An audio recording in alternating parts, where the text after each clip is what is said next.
Hello, hello. Welcome to the September edition of Astronomy on Tap. Thank you all very much for coming. I'm Eric Borowski. I am your MC this evening. I'm the current president of the Baton Rouge satellite of Astronomy on Tap. Very happy to have you all here. An extra special warm welcome to those of you who are here from out of town for the Time Domain and Multi-Messenger Astrophysics workshop. I want to take an opportunity to thank the varsity, as usual, very much for hosting us. You can show your appreciation by grabbing some food from the chimes or a drink from the bartender there in the back. If you enjoy your time here tonight, we have social media that was up on our pre-roll slides. It'll be back at the intermission and at the end. Follow us and you get information about our next show. And if you're from out of town, you can head to the Astronomy on Tap general website and see if there's a satellite in your area, or, maybe start one up if there's not. So we're very privileged to have two speakers here in town just for the workshop who are going to bless us with their presence this evening. Without further ado, we'll introduce the first speaker, Dr. Tom Maccarone. Dr. Maccarone is a professor in the Department of Physics and Astronomy at Texas Tech University. He works primarily on binary star systems with mass transfer between the two components. He received his PhD from Yale University in 2001 and then held postdoctoral fellowships at the International School for Advanced Studies in Trieste, Italy, and at the University of Amsterdam, and a faculty position at the University of Southampton before moving to Texas Tech University to start the astrophysics program there. So let's give a very, very warm welcome to Dr. Tom Maccarone.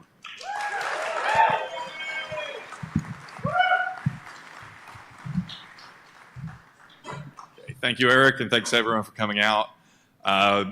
This is a public talk, but there's a lot of professional astronomers in the audience. It kind of reminds me, I don't know how many of you all seen the movie Rounders, where there's that scene where a bunch of professional gamblers are playing poker with each other in a casino in Atlantic City, and there's just a few tourists coming in. I feel like this is kind of like that, giving a public talk to an audience with so many people coming in for a conference. Okay, so I'm going to talk to you all about why we do astronomy from space. Did I press the right button here? What? The laser's working.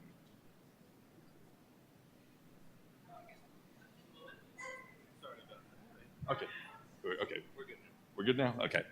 All right, yeah. So I'm going to talk about why we do astronomy from space, what some of the big challenges are, and some of the reasons why we still do astronomy from the ground when space is so great. And then I'm going to talk about some big achievements. And I'm mostly an X-ray astronomer by background, so I'm going to skew this talk towards X-ray satellites, but I'm going to mention some of the other things that are done as well. Okay. All right, so the first part of why we do astronomy from space is to have access to the whole electromagnetic spectrum. All right, so this is a graph here of the electromagnetic spectrum. We can see the visible band is just a tiny little fraction of the whole electromagnetic spectrum.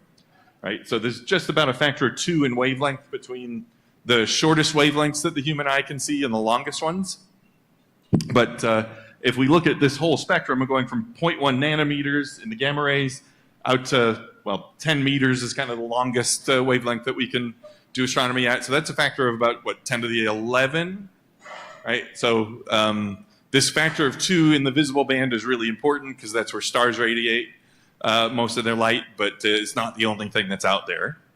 Okay, so let's take a look at the band passes that do get through the atmosphere. All right, so we've got the optical band here.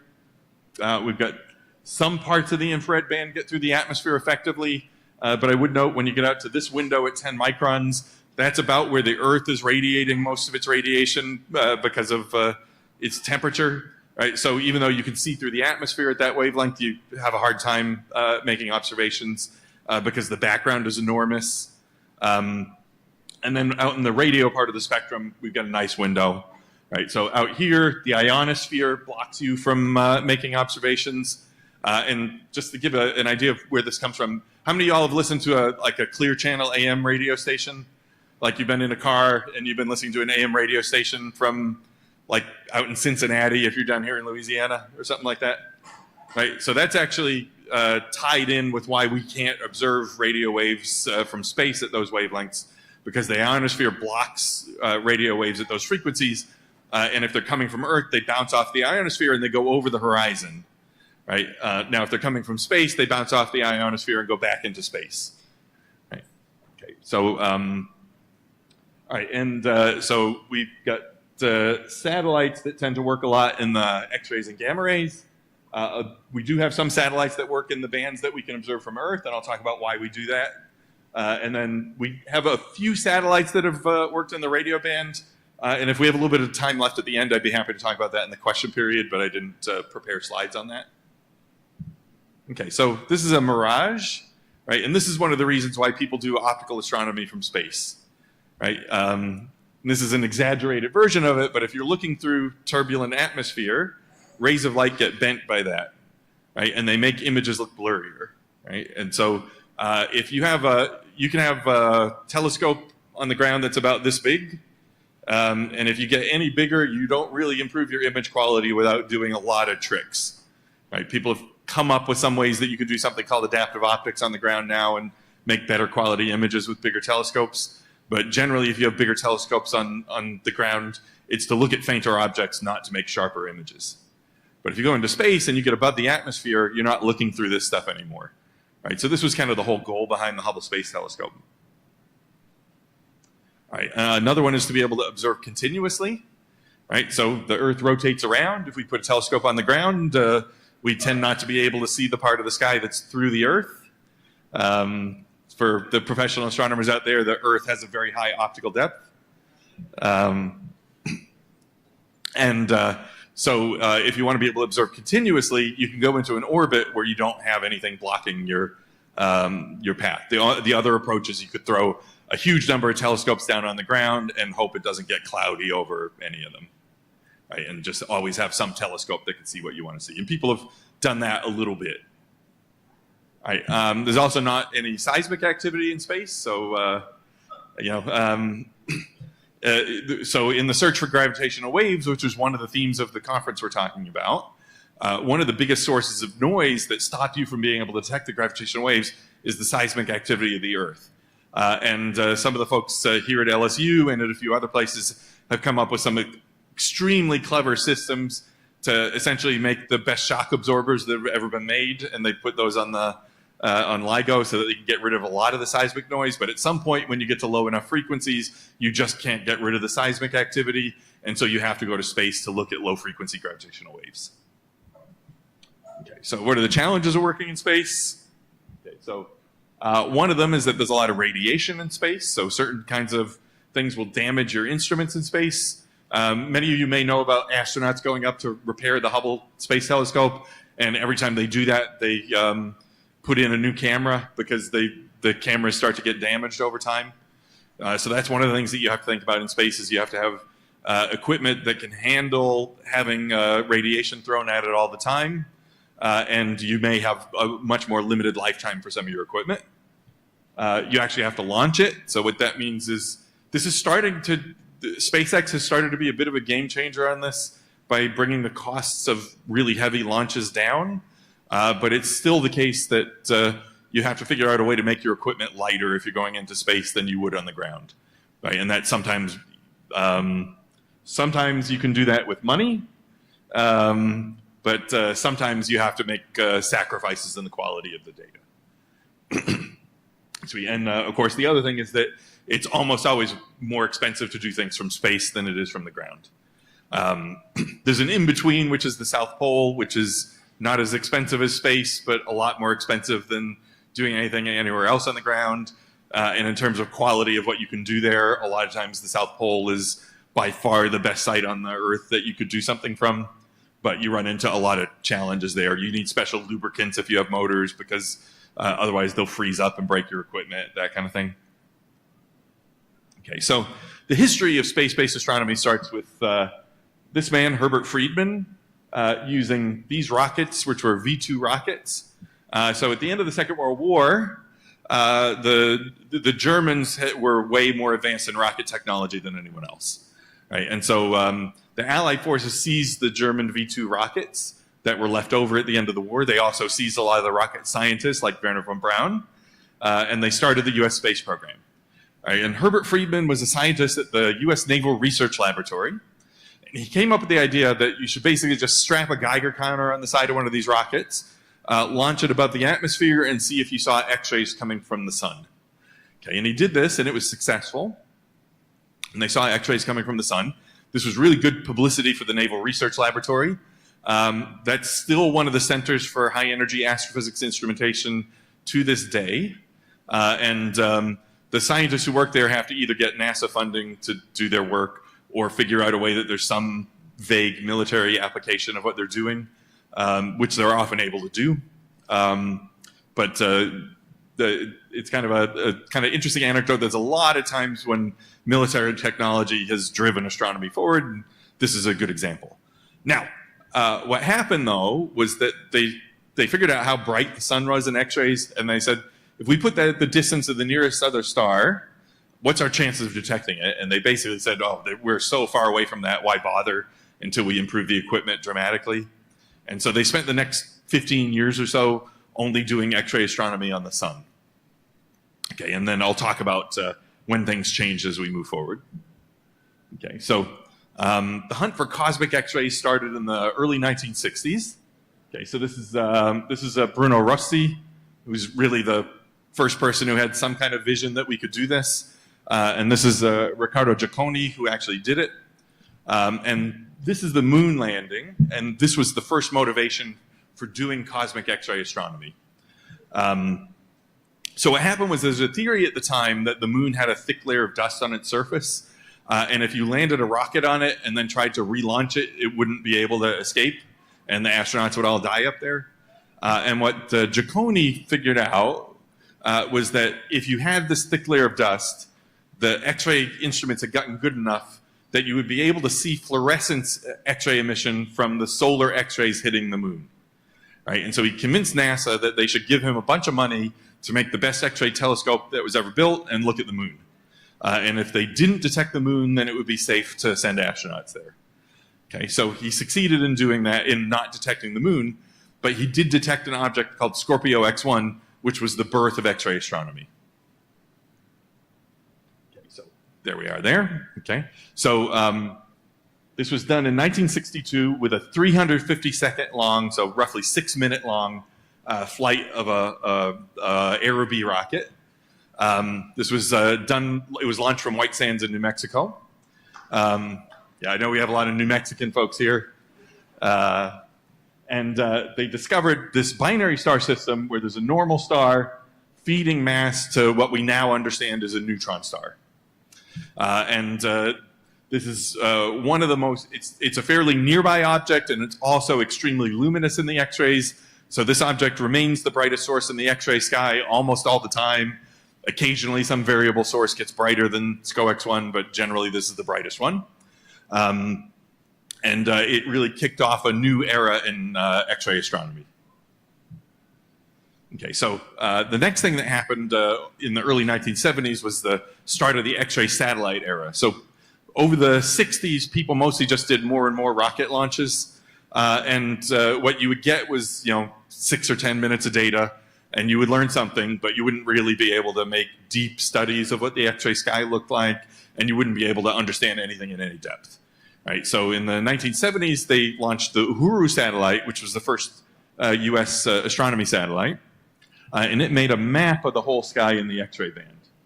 Right? And so this map is in galactic coordinate projections. So this equator-like thing here is actually the galactic plane.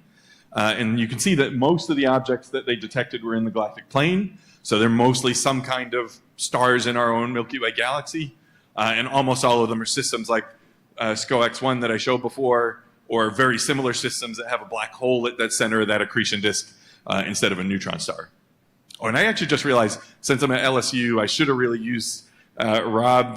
Rob Hines there has made the best visualization tool for making basically computer-generated artist impressions of X-ray binaries. It was basically like DALL-E for X-ray binaries, but 25 years earlier. Sorry to embarrass you, Rob. Actually, I'm not. All right. Yeah. Okay, so then there's some objects here that are way out of the galactic plane. A few of them are objects that are really nearby, so they're actually in the galactic plane, but they're projected out of the plane. But some of them are supermassive black holes sitting at the centers of galaxies that are accreting gas from their environment so fast that we can see them even though they're millions of light years away. Okay, so here's some other types of objects that emit X-rays. This is an image from the Chandra X-ray Observatory of a comet. So comets, you don't normally think they're hot enough to give off X-rays, but when the solar wind smacks into a comet, you get charge exchange between ions, and that produces X-rays. This is a gamma ray burst, and so it's actually this is an X-ray image of a gamma ray burst. So these are flashes of light in the gamma rays that go off every once in a while, about once a day, and for a second or so, they're the brightest source in the gamma ray sky by a wide margin. This is the Crab Nebula. So this is that dot at the center is a neutron star, and everything else is stuff that the neutron star has lit up. This is a cluster of galaxies. So we have an X-ray image of the cluster of galaxies here, and an optical image here, and you can see the central galaxy, and you can see a few of the other galaxies on the outside.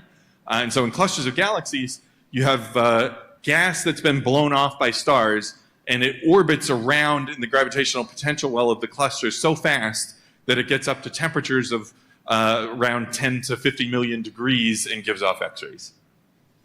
All right, and down at the bottom, we have the sun again. This is a much better image of the sun in X-rays than Herbert Friedman ever made in the 1940s. Okay, so optical astronomy in space was really the concept that we could actually do something useful there was come up with by Nancy Grace Roman, and there's going to be a satellite launched very soon that's named after her. And the Hubble, she's sometimes called the godmother of the Hubble Space Telescope, right? And so that's a picture of the Hubble there. All right, and so the reason why you want to use something like the Hubble is it's actually, the Hubble Space Telescope is about 2.5 meters in diameter. Right, so about, it's a little bit bigger than I can reach, but not much. Right, so it's really actually pretty small compared to the best ground-based telescopes on Earth. And the reason it's more sensitive is that it's in space, so you don't get sky background, and then it also makes much sharper images because you're above the atmosphere. Right, and so this is a kind of an illustration that this is a ground-based image, and this is an image from the Hubble Space Telescope of the exact same thing. And so you can see far, far more detail in the Hubble image than you can in the ground-based image. And a fun fact, a lot of the publicity for the James Webb Telescope has kind of implied that it makes better images than Hubble. But it turns out it's a much bigger telescope, but it works at much longer wavelengths. And it turns out the best image quality you can make is still from the Hubble Space Telescope in very blue colors of light. So it still clearly has a role to play in astronomy. Okay, so another reason why you might want to do optical astronomy in space is illustrated by these figures from the TESS and Kepler satellites. So if you don't have changes in the transmission of the atmosphere that you're looking through, you can make much more precise measurements of how bright something is. And also, if you look at this, the time axis on here, this is continuously taking data for 7 days here, right? And these dips here are when a planet passes in front of the star, right? And now if we look at the y-axis here, we say that this change at the very bottom of this dip is about 0.5% of the brightness of the star, right? And so this kind of stuff, the continuous coverage you really can't do from the ground. The precision you can do from the ground if you have a big telescope and then you defocus it, so you spread the light out a lot, but then if the atmosphere isn't behaving nicely, you still run into some problems. Okay, and this is a time series from the Kepler satellite for a particular binary star system that has mass transfer in it. And you can see you get this continuous time series for 80 days where you can exquisitely measure the changes in the brightness of the object. All right, so gravitational waves from space is one of the other things. Nobody's done this yet, but there's a mission called LISA that will be led by the European Space Agency, but with participation from NASA. And that'll probably go forward 10-ish years from now. And that'll, like I mentioned kind of before when I was showing the picture of the earthquake damage, That takes advantage of the fact that in space, you don't have any seismic activity, so you can measure really small vibrations, so ripples in space-time coming through. And basically the way it does it is it has lasers that bounce back and forth between satellites, and you can use those to see if the spacing between the satellites is changing and if it's oscillating due to gravitational waves. Right. So now I want to show you most of the current NASA astrophysics missions. So I'm not going to show Hubble and Webb on this slide, partly because I'm not an optical astronomer, and partly because everybody's heard about Hubble and Webb so much that I don't think they need more attention here. Okay, so we have the Chandra X-ray Observatory, which makes X-ray images that have a little bit better image quality than you could typically get in the optical band from the ground, and it also does some X-ray spectroscopy.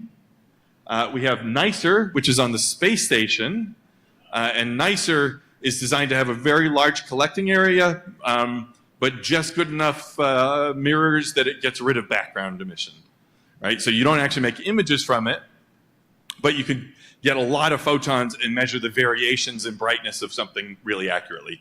And its main goal was to understand what neutron stars are made out of by measuring the pulsations of the X-ray emission from neutron stars really precisely, but it's done a whole bunch of extra interesting science on black holes and neutron stars. Okay, next we have SWIFT. So SWIFT has a wide field gamma ray imager that's designed to detect gamma ray bursts. And then it has two pointed instruments, one in the X-ray band and one in the optical band, that are designed to do follow-up on gamma ray bursts. And then they've done a whole bunch of great science on all kinds of variable sources all over the sky. And it's called SWIFT. This one isn't actually an acronym. It's actually called SWIFT because it could change the direction it's pointing really fast. And they use some military-grade technology to repoint the satellites. And so I don't know if it's still the case. Maybe Jamie, I don't know if Jamie Kenna's here, but yeah, okay. At one point, this rate at which it could change its pointing angle position was classified, but you could also calculate it from public data. Is the slew rate still classified, Jamie?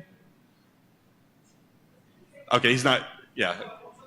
Is the slew rate for SWIFT still classified technically?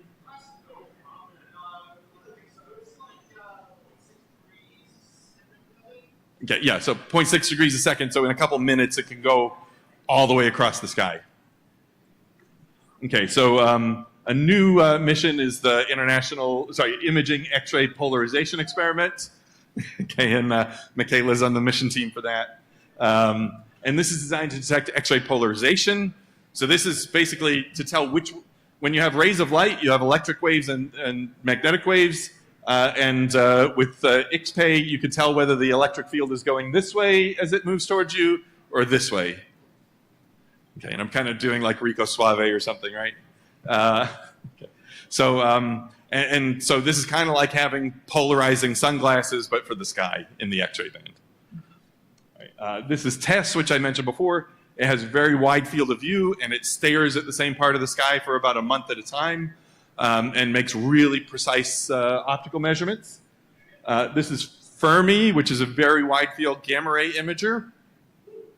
And this is NuSTAR, which is it's a fairly narrow field but high resolution imager for higher energy X-rays than what Chandra can do. And this was a real achievement to be able to focus X-rays at tens of kilo electron volts for the first time. Okay, so now you may be wondering, we hear so much about the optical telescopes. Why are there so many X-ray telescopes? There's a separate. I know we have a lot of gamma ray astronomers in the audience, and there's a separate issue about why we don't have more gamma ray telescopes. Because everything I'm going to say about X-rays applies to gamma rays too, and the gamma ray community just hasn't gotten as much funding to build telescopes. Right. So in the optical band, you can do all your easy stuff from the ground, so you don't need to have kind of cheapo optical telescopes in space to continually get brightness measurements of bright objects. Another thing that I think is really important is for optical telescopes, the bigger the telescope is, the sharper the images it makes, as long as you make it well. And so the image quality is tied to how much light you collect. In the high energy bands, there's something called the diffraction limit, which is some theoretical limit to how good an image you can make. And in the X-ray band, we're nowhere near the diffraction limit. We're like a factor of 1,000 off of that. So, X-ray optics aren't as advanced, and that means often you have to make choices about whether you want to maximize how much light you receive or maximize how sharp your image is. Okay, and then the other thing is that, so whereas for optical telescopes, the mirror is often the most expensive part. And so if you're going to put James Webb up there with this mirror that costs billions of dollars just to make the mirror, you want to kind of put every instrument on the back end that you could think of. In the X-ray band, a lot of times that calculus goes the other way, that the instruments on the back end of the mirrors are more expensive than the mirrors themselves. And so what you don't want to do is put a bunch of instruments that are expensive on the back end of a cheap mirror and then not use most of them most of the time, right? So you'd rather get a bunch of satellites that all are optimized for different things and put them all in space at the same time. All right, and so I'm going to leave that up there, and I'll be happy to take questions. I hope I didn't run over. Okay.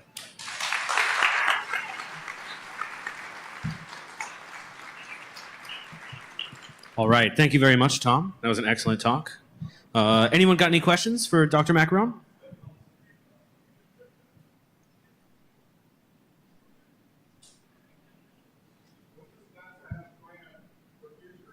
Could you repeat it for the Yeah. So he asked what NASA has planned for future X-ray missions. Some of this is kind of up in the air. So I should mention there's a future. Yeah.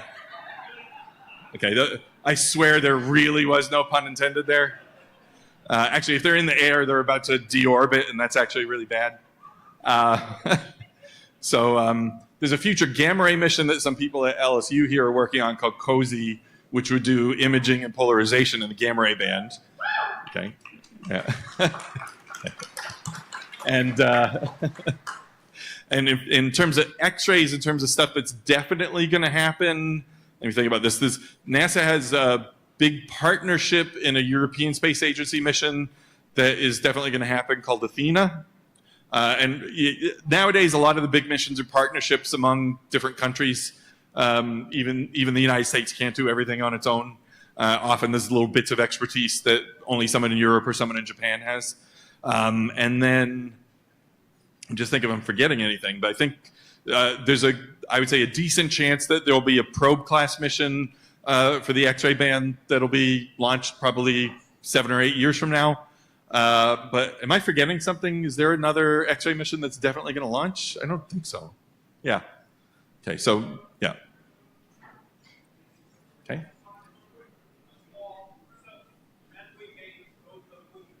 Yeah. Okay, so the question is, with the Artemis mission, can we put telescopes on the moon? And the answer is yes. So the moon offers some big advantages compared to Earth or space, and some challenges. Okay, so there is this dust issue on the moon. There are ways that you can work around it, like putting your instrument inside a bubble. One of the big advantages of being on the moon, actually, is in space, if you want to change the direction you're pointing, you have to put a torque on something in space.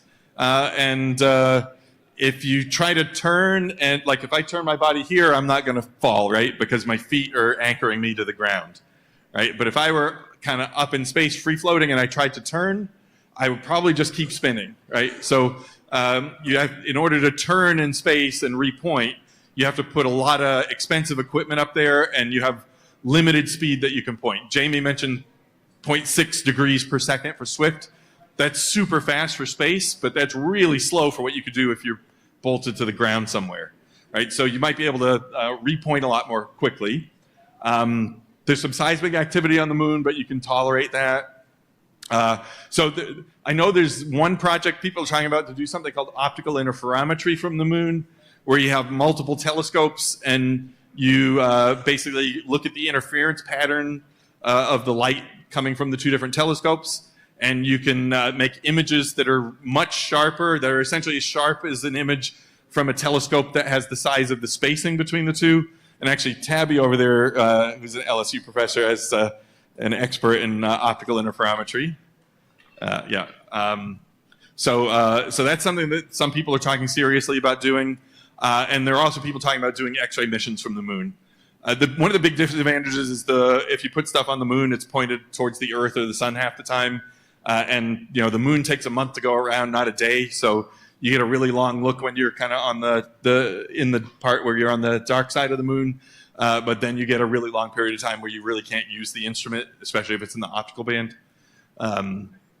So yeah, these are interesting things to think about. And one of the advantages with the Artemis program is that you might get a free ride, and the launch is often a substantial fraction of the cost of a space mission. Yeah, it was a great question. Okay, so oh, sorry, one second. I've got a question from online, and then we've got our traditional AOT audience question. We'll get to that in just a moment. But from our online audience, there's someone who notes that there are satellites in orbit that are pointed at the Earth for various reasons, weather, etc. They want to know if it's possible that they've detected any particle experiments going on Earth. Okay. So let me just think about how to answer that one. So yeah, there are satellites that are pointing down for weather and for surveillance. People wouldn't point X-ray telescopes at the Earth because the X-rays don't get through the Earth's atmosphere. But the history of how gamma ray bursts were detected is kind of related to what they're talking about. So in the 1960s, the first nuclear test ban treaties were started. And people had pretty good ideas that how you would tell if somebody was doing an above ground nuclear test on the surface of the Earth. That was easy to catch people doing. So underground tests were a possibility, and it turns out you can use earthquake detection equipment to tell if somebody's doing that.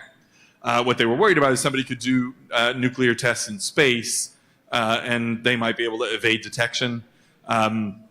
So Los Alamos National Laboratory set up a set of satellites, and they started detecting flashes of gamma rays. But they quickly realized that they were coming from, they had a constellation of X-ray satellite or gamma ray satellites, and so they could kind of tell the direction the things were coming from, and they could tell they were coming from far away, and therefore they were some cosmic event. And I think it took them 8 years to publish the paper after they discovered this. And there's, I think, a lore among professional astronomers that it was because it was classified. And it turns out it wasn't. It was just that these weren't astronomers that were doing this, and they didn't realize anybody would be that interested. Yeah. At least Nicole Lloyd Ronning told me that, and I believe her. Yeah. All right. So we got. Okay. Right there. Yep. Over there. Sorry? Favorite what? So our traditional astronomy on tap question. What's your favorite Pokemon? Do you have one? Favorite Pokemon? Oh, I'm 50 years old. I don't know any Pokemons. Sorry, I should have warned you about that one. Oh, no, that's all right. Okay, let's thank Dr. Maccarone again. Thank you. All right. Well, I lost our clicker, but that's all right. I don't need it. So we're going to have a quick intermission. Now's a great time to grab another drink from the bar in the back or some food from the Chimes. We're going to have trivia during this intermission. So if you don't have a trivia card, please head up to the merch table to grab one. I think there's probably a few more people here than we anticipated. If you were paying attention in that last talk, I think you got one of these in the bag. I will say, as a warning, these are a lot of false color images. So even if you can see it, you'll know what I mean in a second. Even if you can see it in visible light in this room, there may be another wavelength band to consider. So we'll have trivia. We'll be back shortly. See you soon.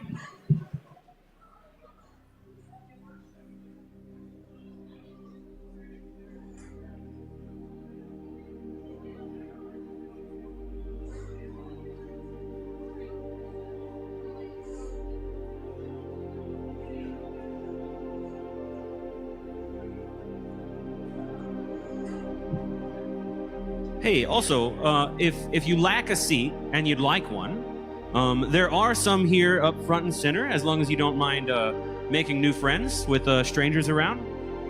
So you could sneak in here. Otherwise, we'll try and set up a couple more chairs that may not have a great view, but we'll get you a seat. Sorry.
everybody. Here we go. Can you hear me? I feel like I'm a little louder. Yeah, perfect. All right.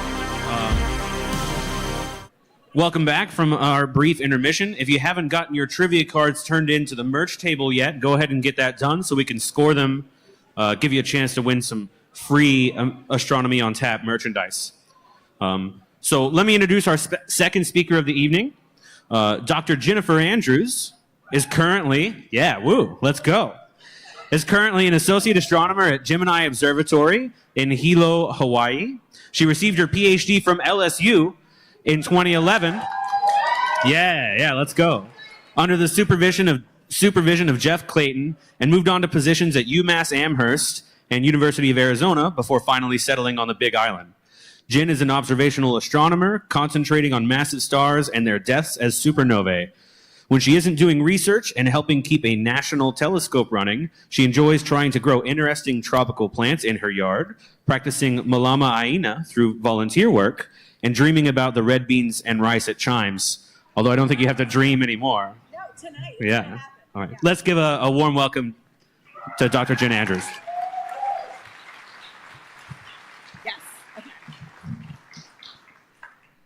Hi. Yes, so no red beans yet, but the gator was way better than I remembered, so that's awesome.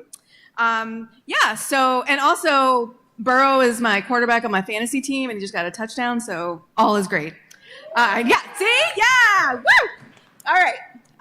So today I'm going to be talking, as a woman in her 40s, I'm obviously obsessed with true crime. So hence the theme of tonight's talk.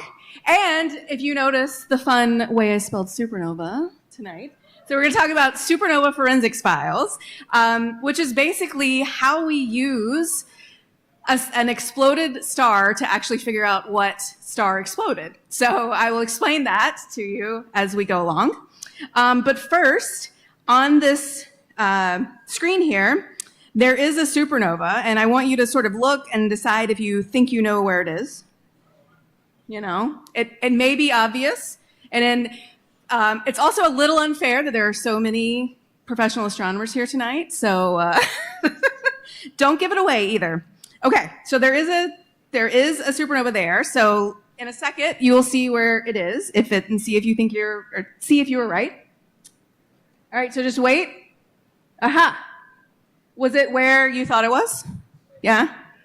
So it's. Oh my goodness. Oh my goodness.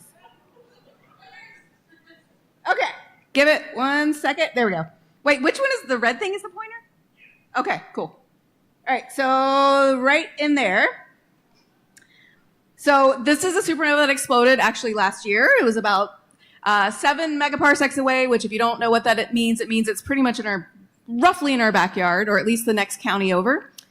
So we have a lot of fantastic data on this supernova here. But what's important is to know that a supernova roughly explodes in the universe every 10 seconds. So that sort of gives you an idea of how enormous the universe actually is. Okay, so when I say supernova, I have a different definition than when other people say supernova. And a lot of that has to do with the type of explosions that happen. And I'm most interested in supernova that come from massive stars. So when I say massive stars, that means about 8 to 10 times bigger than the sun or bigger.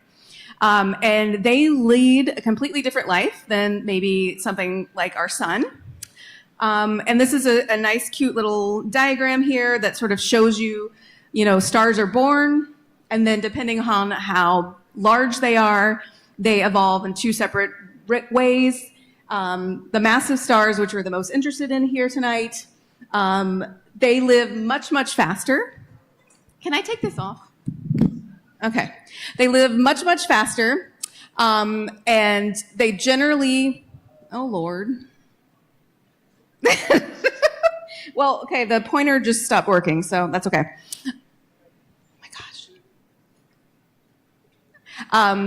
They have a much faster lifespan, and they generally go through a supergiant phase of some sort. And they end their lives as a supernova, and The final product is usually a neutron star or a black hole. So you can tell the circle is much smaller. That means that their life cycle is a lot faster.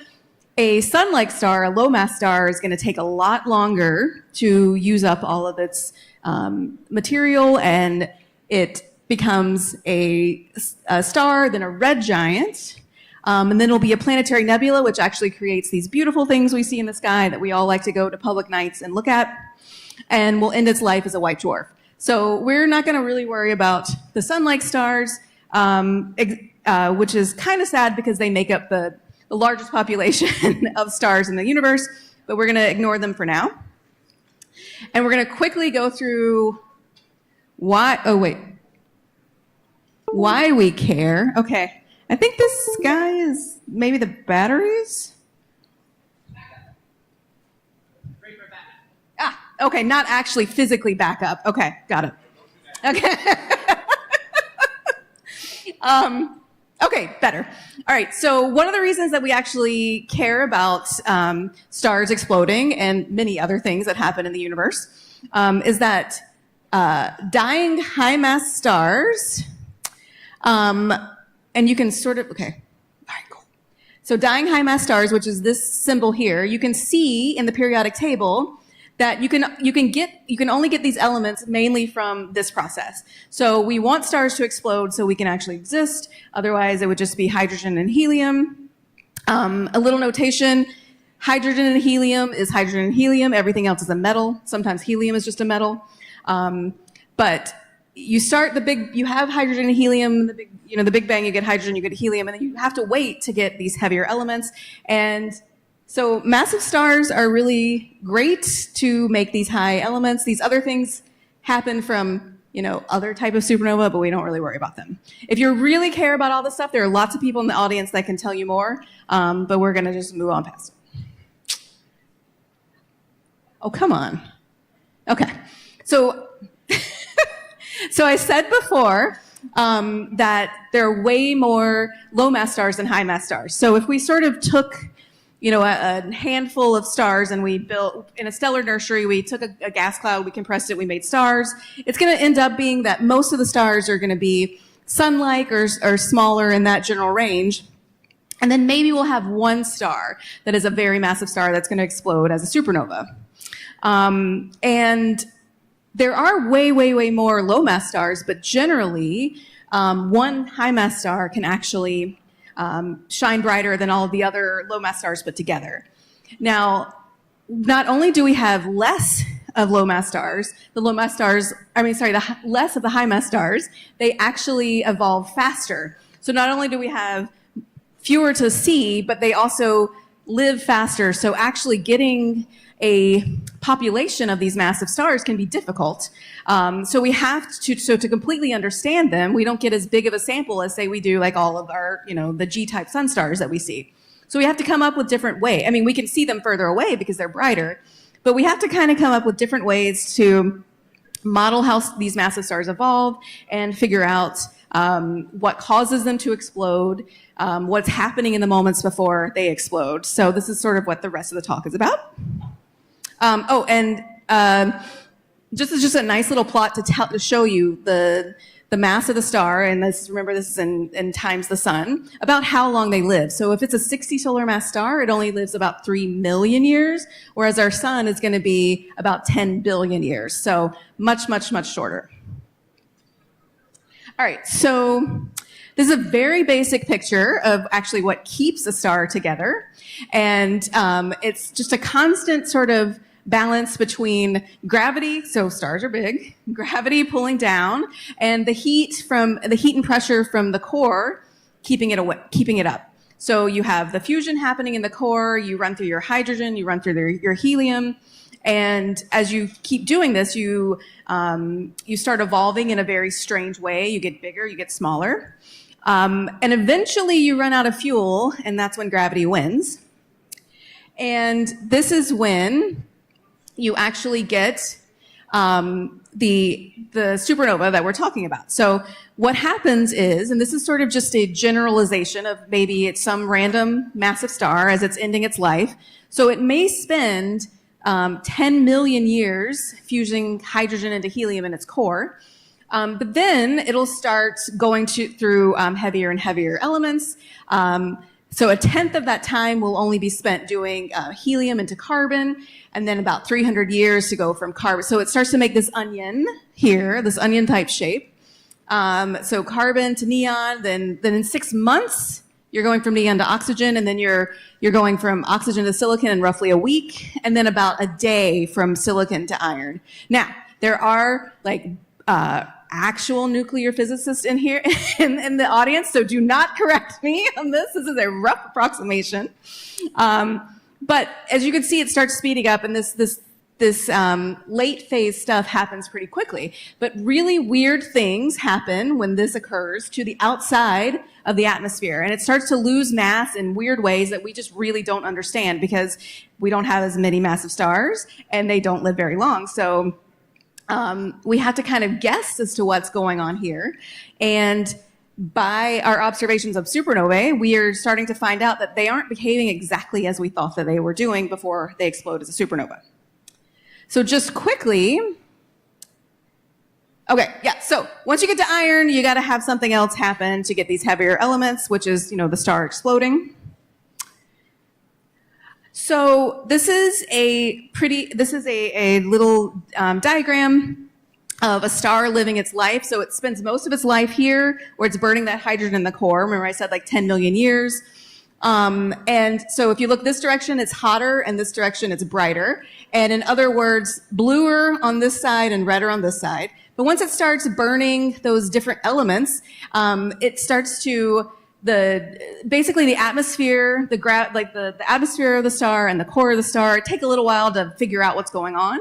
And so as it starts to change what the fuel is inside, it'll get bigger and cooler, and then smaller and hotter. And as it does that, the wind speed of the star changes. So it loses mass at different velocities. And so that's kind of what's shown here, is that as it goes through different velocities, so maybe a smaller, bluer star will have a much faster wind speed, and then a bigger, cooler red star will have slower. And so you end up possibly getting these shells of mass as the star goes back and forth, and it's changing the elements that it's burning.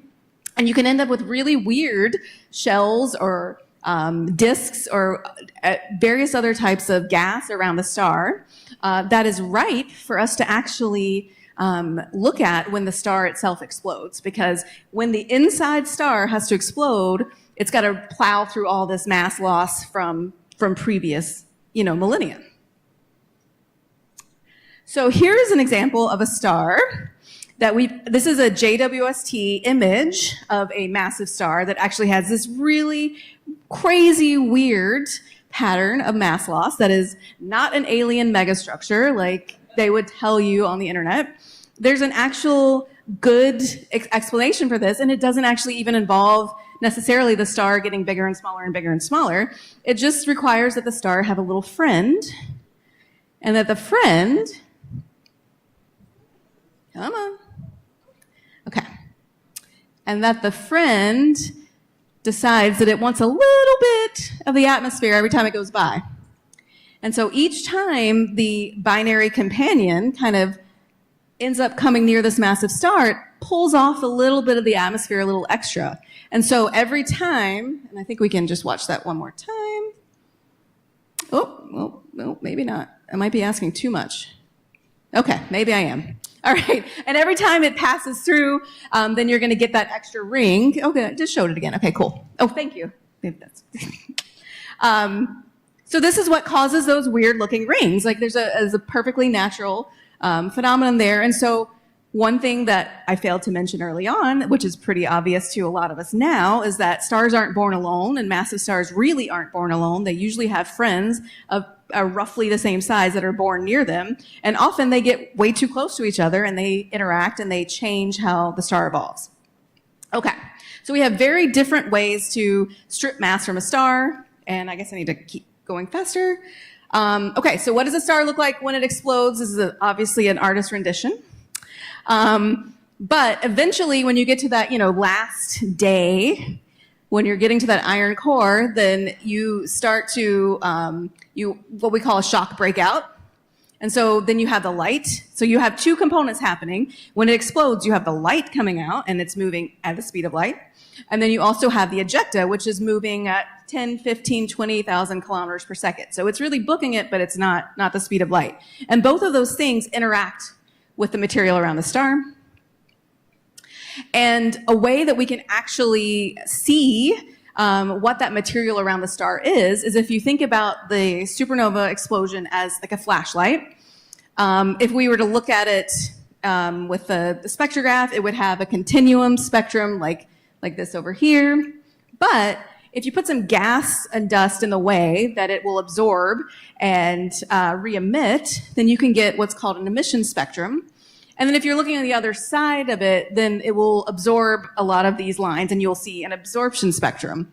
So this light from the supernova can ionize all this gas here, and so we can actually look at a spectrum of the supernova explosion and see what the gas around the supernova looks like. But the caveat is you have to do it early. You have to do it within hours or days of explosion. Otherwise, that actual ejecta that's moving at 15,000 kilometers per second is going to plow it up, and it'll destroy it, and you won't get to actually see. And so we can use this quick snapshot to see what the star was doing the last 10,000 years before it exploded. So it takes a day for us to see what 10,000 years of mass loss has happened because of how quickly that light travels and that the ejecta expands. So here is a sort of a artist representation. So remember that supernova I showed you at the very start of the talk. We managed to get spectra of it pretty quickly. And so here's just to represent, this is about two days after it explodes. And this is what we call this is an optical spectrum. So it's in the optical range. And come back. No, go forward. Okay. And these are the emission lines. So remember, as the gas is ionized, it emits. And so we can see the actual elements that the material that was around the star before it exploded consists of. So the way that we actually use this as a forensics tool is, so let's say that, all right, so here's the same thing. So let's say we're at day 1. So if the light has traveled about 170 Earth orbits, the shock is only about 8 Earth orbits. And it corresponds to like these purple lines here. So these were taken at roughly a day after it exploded. And so you can see what the emission lines, so those elements that we're looking for, look like. But then as you move through, the shock and the light is expanding out, and it's expanding out, and each one of these colors sort of correspond to the colors here. And that by this last spectrum, about like 2.6 days here, we're at 520 Earth orbits, the light has moved, whereas the shock is going down, is about 25 Earth orbits. And if you can see that some of the differences here, you can see like this line, which is a carbon or a nitrogen line, has disappeared. So we've moved through all the elements that have this, or we've changed, we aren't as energetic, so we're not seeing it. But we can see how things change with time, and each spectrum is a snapshot of, maybe 10, 100,000 years of evolution. So we get we bisect it and see what's been going on. And we've been doing this, okay, there we go. And then if we keep going, the supernova that we had that I was talking about is not this old yet, but eventually other supernova that we can look at, they get bigger and bigger. And so by, say, 458 days, the ejecta has moved about 2,000 Earth orbits. And if we can still look at material that the star lost however many, millions or thousands of years ago, and we can look at the spectrum again. And while we expect to see something like this, we can sometimes see weird shapes. And that tells us that the ejecta is actually running into other mass loss that has happened. And so we can get an even better idea of maybe not so much the composition, but the geometry, and that maybe figure out from this, okay, well, it looks we can sort of look at the line and say, okay, maybe there was a companion, maybe there was a disk, that sort of thing. So we can actually use the spectra of the supernova themselves to figure out the environment and the star that exploded to create it. And one of an all-time favorite for us astronomers that we've been watching for a very long time is supernova 1987A. And it's a very interesting case where we can see, because it's very nearby, and we can see in real time. Can you hit the play? I thought it was, okay, there we go, yeah. So the time is changing down at the bottom, and you can see as light or ejecta hit, as it ages, it'll hit the material that was, lost at some point before, and we can, like I said, see this in real time. It's really happening. Up to 32 years later, this image, which is a composite of radio, X-ray, and optical, so we can get a better idea of maybe the environment and the type of star that actually exploded. So this is happening in real time, pretty awesome. And the great thing about that is that this is a supernova that we actually had images of the star that exploded before it exploded. So we can take all the information now, 30 or 40 years later, and combine it with the images and what we know about the star before it exploded to really do the forensics on it and figure out what happened, how it exploded, what sort of interesting things are going on.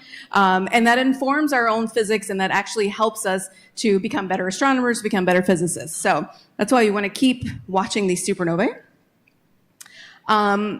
In the past, there have been many. Obviously, if we're going to have one every 10 seconds, eventually one will be nearby enough for us to see with the naked eye. So in recorded history, one of the oldest recorded drawn is supernova 1054. So this is in New Mexico. And then there's Tycho. So once we started getting, written on pages. So Tycho supernova in 1572, and then Kepler's in 1604. And this is really the last one that we've noticed. It's possible maybe we've had another supernova in the Milky Way, but we haven't seen it. It's been, on the other side or behind a big dust cloud. But this is the last one in our own Milky Way that we've actually recorded. So then that begs the question, will we see a supernova in our galaxy? And eventually, yes.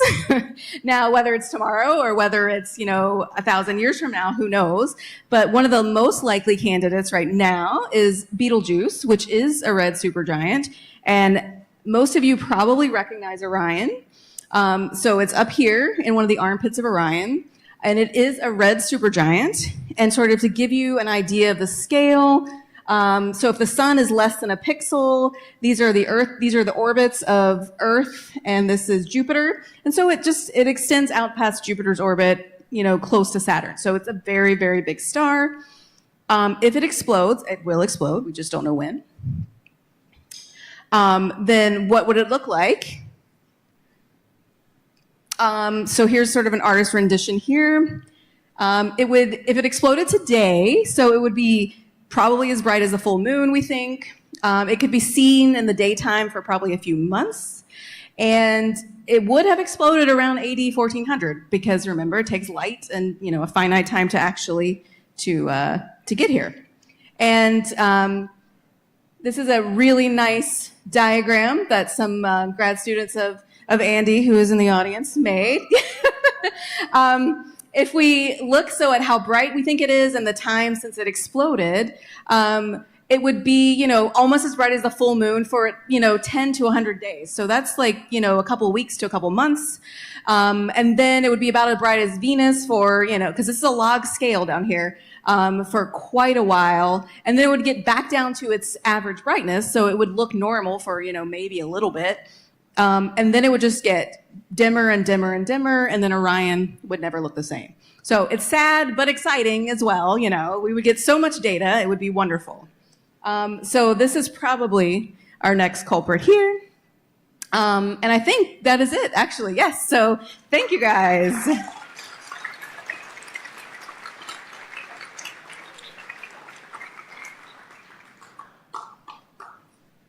Oh, yeah. Yeah. Thank you very much, Dr. Andrews. I appreciate that. So we'll take some questions from the audience now. Any questions for Dr. Andrews?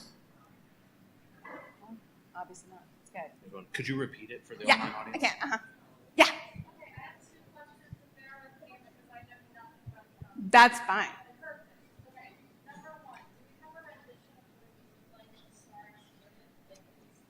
Yes. So, do we have a rendition or some sort of idea of what it would look like if a star exploded? There are a lot of people in this room that sit behind computers and try to make stars explode. Yes. And we think we know what it looks like. And we do see that it happened. Like we see supernovae, so we know that it does happen. But no, we haven't, besides this 1987A, we haven't really had anything nearby to really see what happens and all the physics that it entails. So that's why we would love to have one in our own backyard to sort of see exactly if we're right. Because we have all of these theories, we have all of these calculations, but who knows? And my second question, is there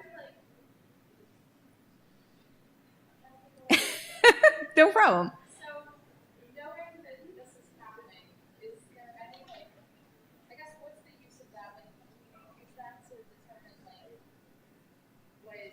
how the Earth is going to end? Do you use that to determine, the universe, as it's expanding? Yeah. Okay. So can we use supernovae to understand other things about the universe? So the other type of supernova that I didn't want to talk about is an actual. It sort of looks the same depending on how, if you kind of moved everything together, it would look the same. And so we can create them sort of standard candles. So that means we can figure out how far away they are based on what they look like. And so we can use those to actually see if the universe is expanding, see how fast it is, if it is, and that sort of thing. Yeah. So we can understand, and we can understand a lot about nuclear physics, and we use supernova to sort of understand about life, because you got to make the heavy elements to actually make life exist. Yeah. Got it. It's okay. Okay. Oh, okay. Yeah. I just wanted to know, once a star explodes, it's releasing all these different elements out into space and I just want to know, how does that affect, other stars? Is it, eventually get to them, or is it, really, Yeah. Okay. So how does an exploding star affect the stars around it? That's a good question. If it already has a companion, it can envelop it, it can strip it, it can make it explode. And the stars itself, they can actually, as the supernova shock goes further and further, it can actually help condense the material that's already just hanging around in the space and make it collapse and create new stars. So having the shocks and the energy from these exploding stars actually help create new stars, and they make these heavier elements then the new stars that it creates have slightly heavier elements, and then we can get more and more recycling done of the elements in the universe. Good question. Oh. Yes. So if Beetlejuice were to explode, it would be bright enough for a couple days, bright enough to see the sky. Is there any theoretical work that would be see if Gemini would be able to get good enough data for the ground? Oh, we'd be screwed. It's way too bright. So, we're not going to point it at the sun. So we would have to probably use solar telescopes, actually, for a while. There are lots of filters we could use. I'm sure yes, we could see it in other wavelengths. So we could see Betelgeuse in other wavelengths when it exploded. We would see it in neutrinos before it exploded, so we would know it's coming. So there's lots and lots of wavelengths that we would be able to use. Optical would probably be the least useful. I don't know what we would do in UV because it would be crazy bright, and I'm not sure if Swift could handle it. Yeah, no. So we actually are not ready for a galactic supernova because it'll be too much. So we've got to get ready for that, and that's part of why we're all here. It's one of the TDAM things. Yes. Yeah. Okay. Yeah. All right, so we got one question from our online audience. An audience member wants to know, have cosmic rays, neutrinos, or gravitational waves ever been detected with a supernova? Yes. So 1987A was our first neutrino detection. We got 17. Was that the right number? 17 neutrinos. And so that's sort of solidified that sort of science. Cosmic rays, yeah, no. Gravitational waves for these types of supernova, they would have to be really, really close for us to see them. That doesn't mean that they don't produce them. It's just we can't detect them based on the current setup of our own detectors. But if one happened in the Milky Way, I don't know, I think it's at 10 to 20 kiloparsecs. It would have to be close, but we could potentially see gravitational waves from a core collapse supernova. Yeah. And I think, yeah. We do One more? Two more? Yeah, sure. One right here. Just a quick question. So why do we see neutrino before a supernova? So, okay, why do we see neutrinos before a supernova explosion? Okay, I'm going to try this, and if I'm wrong, yell at me.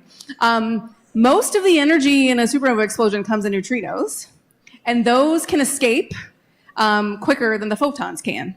So they will get here a little bit faster, and we will, because neutrinos don't interact with things often, then we need things to be a lot closer so that we can get more of them to interact with our detectors. Yeah.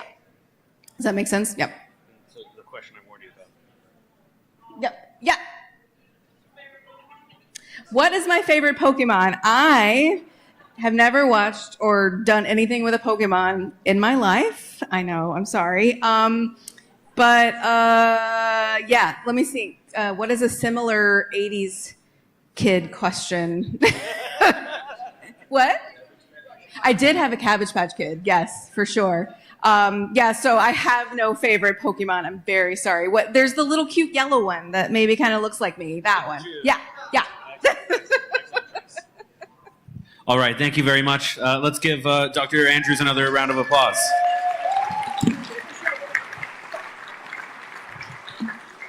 All right. Okay, so we've got our trivia results here coming up, and then I'll draw raffle tickets, so hang out for another couple seconds, even if you didn't win trivia. I really thought some of the astronomers in the audience would have done a little bit better. I mean, no judgment. But let's see what the results were, and and then who the winner is. All right, so are we here?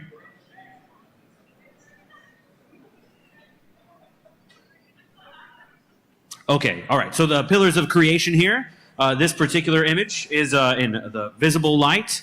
I warned you that some of this is false color, right? So don't be mad at me here if the next few tripped you up.